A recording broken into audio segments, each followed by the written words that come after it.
현행법률사무소 대표 변호사 김태연입니다. 반려가구가 증가함에 따라 크고 작은 법률 문제가 많이 증가하고 있는데요. 우리의 반려동물이 다치거나 사망한 경우에 대처법에 대해서 말씀을 드리겠습니다.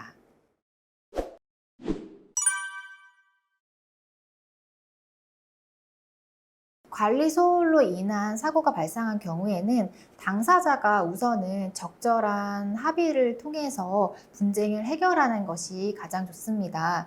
다만 이제 피해 금액이 고액이거나 위탁기관에서 과실을 인정하지 않는 경우에는 소송 등 법적 조치가 필요할 수 있습니다. 법적 조치를 위해서는 CCTV가 설치된 장소를 확인하시고 CCTV 영상을 확보하시는 것이 가장 중요합니다.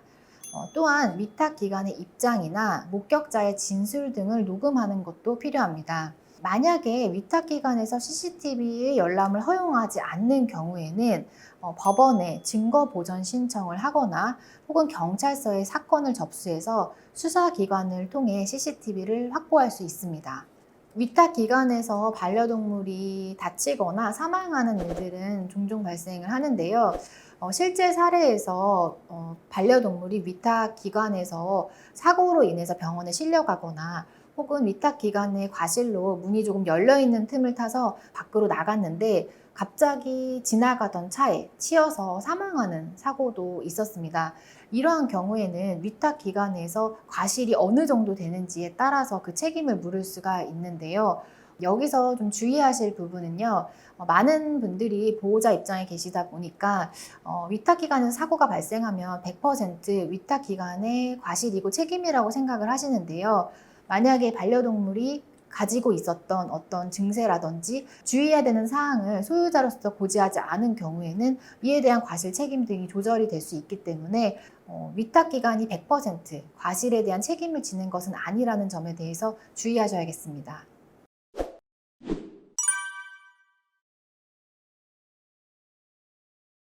현행 법률상 반려동물은 재물에 해당합니다. 이에 자신의 재물인 반려동물을 보관하고 있는 사람이 이를 권한 없이 제3자에게 양도를 한다면 이는 법률적으로 횡령죄에 해당합니다. 이에 경찰서에 횡령죄로 고소를 할 수 있고 법원에 반려동물 인도 청구 소송도 진행할 수 있습니다. 실제로 제가 진행했던 사안에서는 반려동물을 위법하게 데려간 후에 경찰 고소를 했음에도 반환하지 않아서 결국 반려동물 인도 청구 소송을 진행한 사례가 있습니다. 많은 분들이 오해를 하시는 부분은 만약에 나의 반려동물을 누군가 데려간 경우 경찰에 고소만 하면 경찰이 알아서 그 반려동물을 반환해 줄 것이라고 생각하시는 건데요. 실제로 경찰에서는 반려동물을 강제로 반환 조치할 수 있는 권한이 없다 보니 이러한 경우에는 법원에 반려동물 인도 청구 소송을 진행을 하셔서 승소 판결문을 받아 강제 집행을 하셔야 합니다.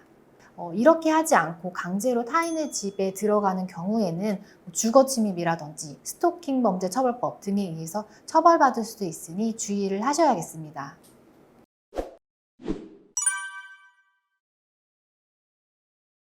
실제로 이런 사례는 굉장히 많은데요.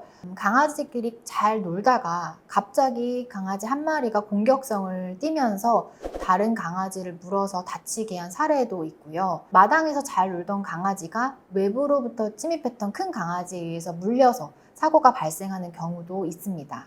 다만 이러한 사고가 발생했을 때 소송 비용이나 시간 등을 고려할 때 소송을 진행하는 것보다는 합의를 해서 적정한 금액으로 피해를 배상하고 마무리하시는 것이 가장 좋은데요. 구체적으로 말씀을 드리면 100% 과실이 있는 가해 강아지의 보호자분께서는 치료비나 위자료를 지급하시는 것이 마땅하고 만약 과실이 가해 강아지에게만 있는 것이 아니고 상대방 강아지에게도 있다고 생각하시는 경우에는 쌍방이 합의를 하셔서 과실 비율을 책정한 이후에 과실 비율에 해당하는 만큼만 손해를 배상해 주시면 됩니다. 다만 각 보호자가 서로 과실이 없다고 주장을 하거나 터무니없는 금액을 요구하거나 혹은 너무 소액을 배상하게 되는 경우에는 법적 조치가 필요할 수 있습니다. 우리 반려동물이 사고를 당해서 소송을 제기할 필요성이 있으실 때는 상대방 보호자의 인적사항을 파악해 두시는 것이 필요하고 반드시 사고 현장에 CCTV를 확보하시는 것이 가장 중요합니다. 만약에 CCTV가 없는 장소에서 사고가 발생한 경우에는 반드시 목격자나 증인의 진술을 받아두시거나 녹음을 하시는 것이 중요하고요. 더불어 치료를 했던 의사의 소견 등을 바탕으로 상대방의 과실을 입증해야 되기 때문에 그러한 자료를 사전에 확보하시는 것이 중요합니다. 이 말씀드린 부분은 사람이 우리 강아지를 다치게 하는 경우에도 동일하게 적용이 됩니다. 다음에는 의료 관련 법률에 대해서 말씀드리겠습니다.